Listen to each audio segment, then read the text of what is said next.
Our top story out of Russia, more fallout from this weekend's aborted armed rebellion. Tanks and mercenary troops took over the streets and moved toward the Russian capital, but stopped a mere 125 miles from Moscow this after an unprecedented deal brokered by Vladimir Putin's ally. NBC's Bree Jackson is in Washington. And Bree, how is the Biden administration responding to the events in Russia?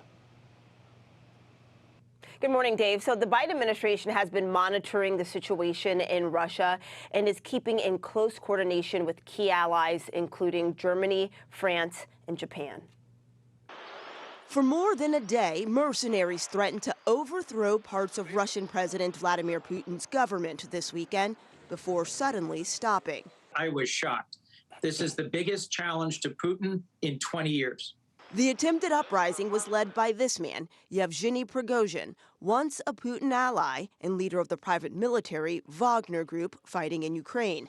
NBC News has learned that U.S. intelligence officials knew of his plans to challenge Russia's military leaders and briefed congressional leaders on the matter last week. When you have one armed force threatening to go to war with another armed force and they're both supposed to be loyal to you, that's bad for Vladimir Putin. The armed rebellion and the deal that ended it exposed deep weaknesses inside the Kremlin and also raises uncertainty about Putin's grip on power. It's internal.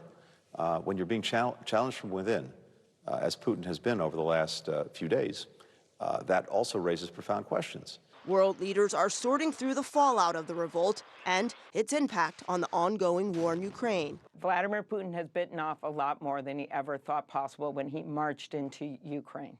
President Putin called the rebels' march toward Moscow a stab in the back and treason. And as part of the deal to end the rebellion, a Kremlin spokesperson says that Prigozhin will move to Belarus and the criminal case against him will be dropped. Dave? Bree, how is this attempted uprising impacting the Biden administration's support for Ukraine? Well, the Biden administration is doubling down its support for Ukraine. President Biden spoke with President Zelensky over the phone and is reaffirming the administration's support for the Ukrainian people. All right, we'll continue to watch. Bree Jackson live in D.C. Thank you.